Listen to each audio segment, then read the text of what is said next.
नमस्कार दोस्तों, स्वागत है आप सभी का आपके अपने YouTube channel JS topic study में। तो दोस्तों, आज की इस वीडियो में मैं आपको कक्षा 10 का गणित का पेपर लेकर आया हूं, जो आपका 11 मार्च को पेपर होने वाला है। इस पेपर में से बहुत सारे प्रश्न आने की संभावना है। इसमें जो भी प्रश्न मैं आपको बताऊंगा बहुत ज्यादा इंपोर्टेंट प्रश्न है। ऑब्जेक्टिव, सही जोड़ी, खाली स्थान, सत्य सत्य जितने भी हैं, इनमें से बहुत सारे नंबर आपके आ सकते हैं। कम से कम 60 नंबर का इसमें से आपका क्वेश्चन आंसर आ सकते हैं। तो ध्यानपूर्वक समझिएगा, बहुत ज्यादा इंपोर्टेंट पेपर है, तो ध्यानपूर्वक समझिएगा, ठीक है। तो चलिए 11 मार्च को जो पेपर आएगा उसको हम समझने वाले हैं। यहां पर देखिए 75 नंबर का आपका पेपर रहेगा, 3 घंटा आपका टाइम रहेगा। यहां पर कुछ निर्देश दिए रहेंगे, निर्देश आपको आप पढ़ लीजिएगा। तो मैं यहां पर डायरेक्ट प्रश्न के ऊपर आता हूं। तो पहला प्रश्न हमें दिया गया है, सही विकल्प चुनकर लिखिए। सही विकल्प हमें चुनकर लिखना है। तो हमारा पहला सही विकल्प क्या है, देखिए 26 और 91 का HCF होगा। 26 और 91 का आप HCF निकालेंगे तो वो क्या आएगा, 13 आएगा, ठीक है। चाहे तो आप निकाल कर भी देख सकते हैं, ठीक है। इसके बाद में दूसरा हमें दिया गया है, रैखिक बहुपद ax प्लस b का शून्यक होगा।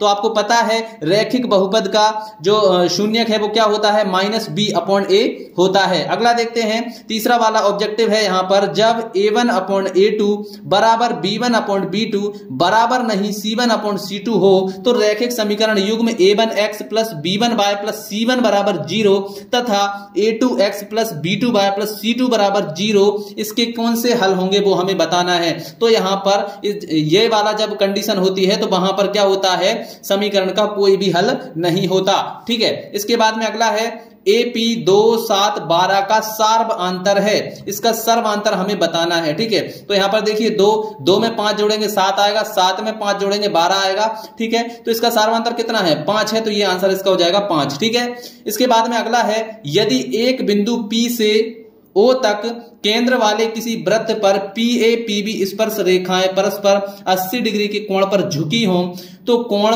POA बराबर होगा। तो यहां पर इसका आंसर हो जाएगा 50 डिग्री के बराबर होगा, ठीक है। चलिए अगला है आपके सामने, यहां पर देखिए दो समरूप त्रिभुजों की भुजाएं 4:9 के अनुपात में हैं। इन त्रिभुजों के क्षेत्रफलों का अनुपात क्या होगा। तो देखिए जब कोई दो समरूप त्रिभुज होते हैं तो वहां पर देखिए जब भी उनका क्षेत्रफल का अनुपात हमें बताना है तो हम क्या करेंगे, इसका भी स्क्वायर कर देंगे और इसका भी स्क्वायर कर देंगे। तो क्या हो जाएगा, 4 का स्क्वायर 16, 9 का स्क्वायर 81, यानी कि 16:81 जो है वो हमारा राइट आंसर हो जाएगा, ठीक है। चलिए यहां पर जो हमारे ऑब्जेक्टिव थे ये पूरे हो चुके हैं, मतलब पहला प्रश्न कंप्लीट हो चुका है। दूसरा प्रश्न देखते हैं, वीडियो को छोड़कर मत भागिएगा, नहीं तो आप अपना खुद का बहुत ज्यादा नुकसान कर लेंगे, ठीक है। तो यहां पर देखिए दूसरा प्रश्न आपके सामने है, रिक्त स्थानों की पूर्ति कीजिए। पहला है यहां पर, सभी खाली स्थान त्रिभुज समरूप होते हैं। समरूप त्रिभुज कौन से होंगे, जिनकी सभी भुजाएं बराबर होंगी, वो दिखने में एक जैसे होंगे, ठीक है। मतलब जो समबाहु त्रिभुज होते हैं जिनकी भुजाएं समान होती हैं उनको हम क्या लिखेंगे, समबाहु त्रिभुज जो होते हैं वो समरूप त्रिभुज कहलाते हैं। इसके बाद में देखिए, किसी बिंदु की बाय अक्ष से दूरी, किसी बिंदु की बाय अक्ष से दूरी क्या कहलाती है, भुज कहलाती है, ठीक है। क्या कहलाती है, भुज कहलाती है। इसके बाद में, यदि मीनार की ऊंचाई एवं छाया की लंबाई, मीनार की ऊंचाई एवं छाया की लंबाई समान हो तो सूर्य का उन्नयन कोण हमेशा कितना बनेगा, 45 डिग्री का होगा, ठीक है। जब लंबाई समान होगी तो जो कोण है वो 45 डिग्री का बनेगा। यहां पर देखिए केंद्रीय प्रवृत्ति के 3 मापकों का संबंध है, बहुलक बराबर 3 माध्यक माइनस 2 माध्य। तो यहां पर इसका क्या आ जाएगा, 2 माध्य आ जाएगा। इसके बाद में अगला है, त्रिज्या r वाले वृत्त की परिधि का सूत्र लिखिए। तो वृत्त की परिधि का सूत्र होता है 2πr, ठीक है।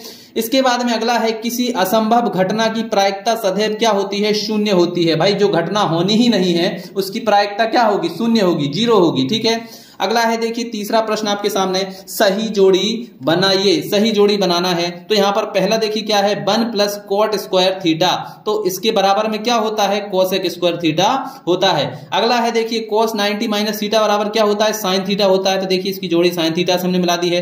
टेन थीटा बराबर क्या होता है, टेन थीटा आपको पता है साइन थीटा बटे कोस थीटा होता है। इसके बाद में देखिए द्विघात समीकरण का विविक्तर क्या होता है, विविक्तर का फार्मूला होता है b² - 4ac होता है, ठीक है। इसके बाद में अगला है द्विघात समीकरण का मानक रूप क्या होता है, तो आपको पता है मानक रूप होता है ax² plus bx plus c बराबर 0 होता है। ठीक है, अगला है द्विघात समीकरण के मूल वास्तविक नहीं होंगे, उसके लिए क्या शर्त है, b² माइनस 4ac जो है वो 0 से छोटा होगा। ठीक है, तो ये यहां पर जोड़ी हमने बना दी है। इनमें से भी एक दो जोड़ी आपकी आ सकती हैं, ध्यानपूर्वक इनको समझिएगा, अच्छे से याद कर लीजिएगा जो आपके 11 मार्च का जो पेपर होने वाला है। ठीक है, चलिए अगला है यहां पर एक वाक्य में उत्तर हमें देना है। तो चौथा प्रश्न आपके सामने है, किसी एपी के प्रथम n पदों का योगफल का सूत्र लिखिए। तो आपको पता है किसी समांतर श्रेणी के n पदों के योग का सूत्र क्या है, Sn बराबर n/2, इसके बाद में 2a plus n minus 1 into D होता है। ठीक है, अगला है मूल बिंदु से बिंदु x और y की दूरी का सूत्र क्या होगा, तो दूरी का सूत्र हो जाता है x² प्लस y², रूट के अंदर ये आ जाता है। ठीक है, दृष्टि रेखा की परिभाषा लिखिए। तो देखिए आंख और जिस वस्तु को हम देख रहे हैं, ठीक है, आंख हमारी आंख और जिस वस्तु को हम देख रहे हैं उस वस्तु को मिलाने वाली रेखा को हम क्या कहते हैं, दृष्टि रेखा कहते हैं। इसके बाद में एक वृत्त की कितनी समांतर रेखाएं, स्पर्श रेखाएं हो सकती हैं, तो इसका आंसर हो जाएगा 2। ठीक है, अगला है वृत्त के चाप की लंबाई का सूत्र लिखिए। वृत्त के चाप की लंबाई का सूत्र है πr/180। ठीक है, अगला है बेलन का आयतन का सूत्र लिखिए। बेलन का आयतन का सूत्र हमें बताना है, तो मैंने यहां पर लिखा हुआ है πr²h। ठीक है, ध्यान से समझिएगा, बहुत ज्यादा इंपोर्टेंट प्रश्न ये है। ठीक है, 5वां प्रश्न आपके सामने आ चुका है। यहां पर देखिए, यहां पर हमें बताना है सत्य असत्य। तो यहां पर पहला है √3 एक परिमेय संख्या है। तो आपको पता है √3 जो है वो एक अपरिमेय संख्या है, तो ये क्या हो जाएगा, असत्य हो जाएगा। इसके बाद में यहां पर दूसरा है 2 4 6 8 खाली स्थान समांतर श्रेणी है। ये समांतर श्रेणी है या नहीं है, तो ये समांतर श्रेणी है, तो हमने बता दिया भाई ये सत्य है। अगला है समकोण त्रिभुज में कर्ण सबसे बड़ी भुजा होती है। तो समकोण त्रिभुज में जो कर्ण है वो सबसे बड़ी भुजा होती है, इसका मतलब ये सत्य हो जाएगा।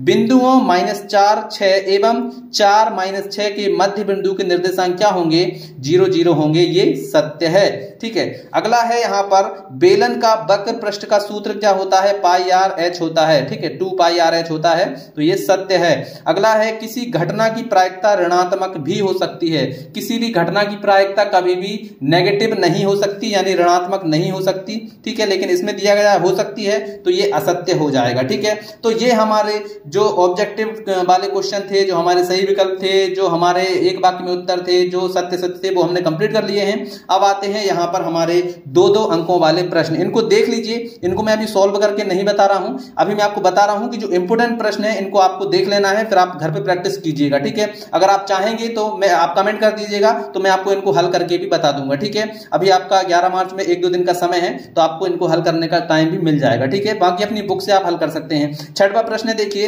अभाज्य गुणनखंड विधि द्वारा 8 9 और 25 का HCF ज्ञात कीजिए। तो ये बहुत आसान है, आप कर सकते हैं। इसके अथवा में दिया गया है HCF 306 और 657 बराबर 9 दिया है। एलसीएम बराबर इतना हमें ज्ञात करना है, मतलब HCF हमें दिया गया है, हमें इनका एलसीएम ज्ञात करना है। ठीक है, अगला हमें दिया गया है जांच कीजिए कि क्या किसी प्राकृत संख्या n के लिए संख्या 6n अंक 0 पर समाप्त हो सकती है।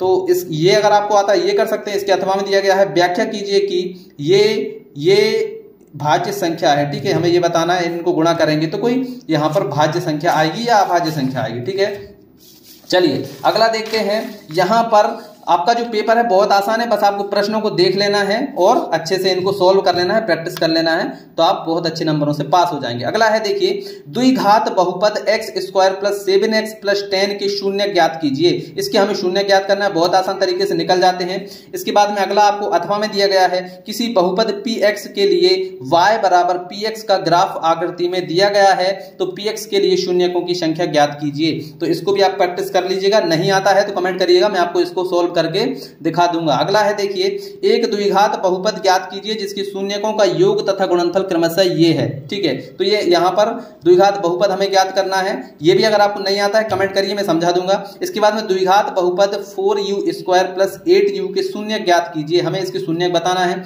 10वां आपके सामने दिया गया है, 5 पेंसिल तथा 7 कलमों का मूल्य 50 रुपए है, जबकि 7 पेंसिल तथा 5 कलमों का मूल्य 46 रुपए है। इस स्थिति को बीजगणितीय रूप में व्यक्त कीजिए। तो इसको हमें एक फार्मूला बनाकर दिखाना है। अगर ये भी नहीं आता कमेंट करिए, मैं आपको बता दूंगा। ठीक है, अगला है रैखिक समीकरण युग्म 2x + y - 6 = 0 तथा 4x - 2y - 4 = 0 का हल संगत है या असंगत, ये हमें बताना है। इसके अगला प्रश्न है 11वां, द्विघात समीकरण 2x² + kx + 3 = 0 में k का ऐसा मान ज्ञात कीजिए जिसके लिए उसके दो बराबर मूल हों। ये भी 2 नंबर का पूछा जाएगा। इसके अथवा में दिया गया है जांच कीजिए कि x + 1 का स्क्वायर बराबर 2x - 3 एक द्विघात समीकरण है या नहीं, ये हमें बताना है। ठीक है, यहां पर अगला है AP 7, 10, 13 खाली स्थान का 8वां पद ज्ञात कीजिए। इसका 8वां पद हमें बताना है। अगला आपको दिया गया है इसके अथवा में AP 3, 8, 13, 18 का कौन सा पद 78 है। तो ये बहुत ही आसान प्रश्न है, बस आपको यहाँ पर थोड़ा सा ध्यान से समझने की जरूरत है।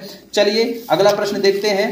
अगला आपके सामने है, देखिए अगला प्रश्न आपके सामने है। यहां पर देखिए ABC एक समबाहु त्रिभुज है जिसका कोण C समकोण है। तो सिद्ध कीजिए कि AB² + 2AC का स्क्वायर। इसके अथवा में दिया गया है 2 त्रिभुजों की समरूपता की आवश्यक शर्तें लिखिए। ठीक है, इसके बाद में यहां पर 14वां दिया गया है उस बिंदु के निर्देशांक ज्ञात कीजिए जो बिंदुओं 4, -3 और 8, 5 को जोड़ने वाले रेखाखंड को आंतरिक रूप से 3:1 में विभाजित करता है। ठीक है, बहुत आसान है। अगर आपको ये समझ में नहीं आता तो आप कमेंट करिएगा, मैं आपको समझा दूंगा। अगला है बाय का वह मान ज्ञात कीजिए जिसके लिए बिंदु P 2 - 3 और Q 10 बाय के बीच की दूरी 10 मात्रक है। ठीक है, अगला दिया गया है 15वां, यदि sin A = 3/4 हो तो cos और tan का मान ज्ञात कीजिए। ये भी बहुत आसान है।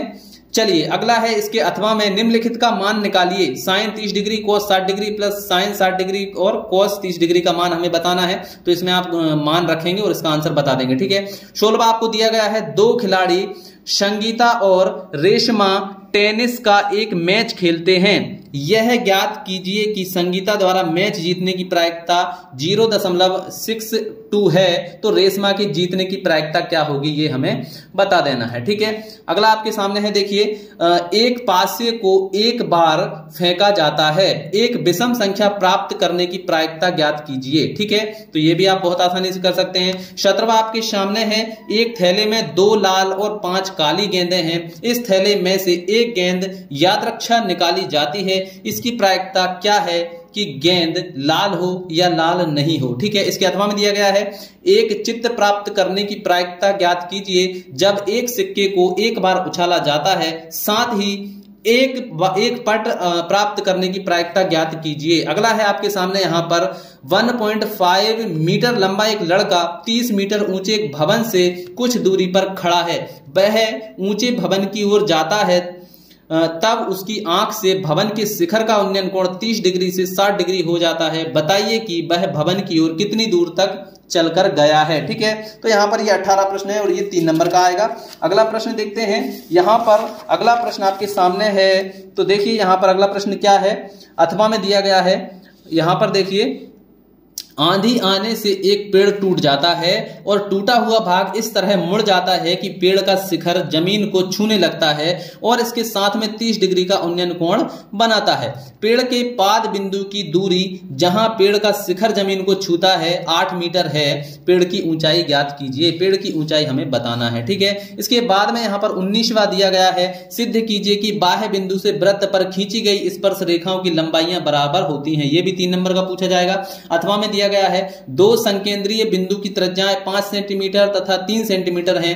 बड़े वृत्त की उस जीवा की लंबाई ज्ञात कीजिए जो छोटे वृत्त को स्पर्श करती है। ठीक है, अगला दिया गया है एक घड़ी की मिनट की सुई जिसकी लंबाई 14 सेंटीमीटर है। इस सुई द्वारा 5 मिनट में रचित क्षेत्रफल द्वारा क्षेत्रफल ज्ञात कीजिए। ये भी 3 नंबर में पूछा जाएगा। इसके अथवा में आपको दिया गया है भुजा 4 सेंटीमीटर वाले एक वर्ग के प्रत्येक कोने से 1 सेंटीमीटर त्रिज्या वाले वृत्त का एक चतुर्थांश काटा गया है तथा बीच में 2 सेंटीमीटर व्यास का एक वृत्त भी काटा गया है। आकृति के अनुसार, यहां पर जो आकृति दी गई है इसके अनुसार वर्ग के शेष भाग का क्षेत्रफल ज्ञात कीजिए। ठीक है, तो ये जो बहुत ही आसान है, बस ध्यानपूर्वक समझेंगे तो आ जाएगा आपको। ठीक है, नहीं आए तो कमेंट कीजिएगा, मैं आपको बता दूंगा। अगला है, देखिए, निम्न समीकरण युग्म को रैखिक समीकरण के युग्म में बदलकर हल कीजिए। तो इसको आपको हल करना है, ये भी आपको 4 नंबर में पूछा जाएगा, बहुत आसान है। इसके बाद में देखिए, इसके अथवा में हमें दिया गया है, देखिए यहां पर 2 अंकों की संख्या के अंकों का योग 9 है। इस संख्या का 9 गुना संख्या के अंकों को पलटने से बनी संख्या का 2 गुना है, वह संख्या ज्ञात कीजिए। तो ये जो प्रश्न है बहुत ज्यादा आसान है, बस आपको समझने में अगर कोई भी प्रॉब्लम आती है तो कमेंट कीजिएगा, मैं आपको बता दूंगा। 22वां है, देखिए, एक खिलौना त्रिज्या 3.5 सेंटीमीटर वाले एक शंकु के आकार का है जो उसी त्रिज्या वाले एक अर्धगोले पर अध्यारोपित है। ठीक है, इस खिलौने की संपूर्ण ऊंचाई 15.5 सेंटीमीटर है। इस खिलौने का संपूर्ण पृष्ठीय क्षेत्रफल ज्ञात कीजिए। ये 4 नंबर में पूछा जाएगा। अगर ये आपको नहीं आएगा तो इस टाइप का प्रश्न आएगा, तो उसको कर लीजिएगा। एक ठोस एक अर्धगोले पर खड़े एक शंकु के आकार का है जिनकी त्रिज्याएं 1 सेंटीमीटर हैं तथा शंकु की ऊंचाई उसकी त्रिज्या के बराबर है। इस ठोस का आयतन पाई के पदों में ज्ञात कीजिए। ठीक है, तो ये भी बहुत आसान है, ध्यानपूर्वक करेंगे तो समझ में आ जाएगा। 4 नंबर में पूछा जाएगा। 23वां आपके सामने है, दिए हुए बंटन का मध्यक ज्ञात कीजिए। तो यहां पर मध्यक ज्ञात करना है। इसके अथवा में दिया गया है, यहां पर विद्यार्थी के एक समूह द्वारा एक मोहल्ले के 20 परिवारों पर किए गए सर्वेक्षण के परिणाम स्वरूप विभिन्न परिवारों के सदस्यों की संख्या से संबंधित निम्नलिखित आंकड़े प्राप्त हुए हैं। तो इसका भी आपको क्या करना है, बहुलक ज्ञात करना है। तो दोस्तों ये था आपका प्रश्न पत्र। इसमें से बहुत सारे प्रश्न आने की संभावना है, लगभग 60% अंक आप इसको पढ़कर ला सकते हैं। तो जिनकी अगर बिल्कुल भी तैयारी नहीं है तो आप इस तरीके से तैयारी करके अच्छे अंकों से पास हो सकते हैं। अगर आपकी तैयारी अच्छी है तो इसकी और प्रैक्टिस कीजिएगा तो आप अच्छे नंबरों से पास होंगे, 100 नंबर भी आप ला सकते हैं। तो चलिए दोस्तों, आज की इस वीडियो में इतना ही, मिलते हैं अगली वीडियो में। तब तक के लिए जय हिंद, जय भारत।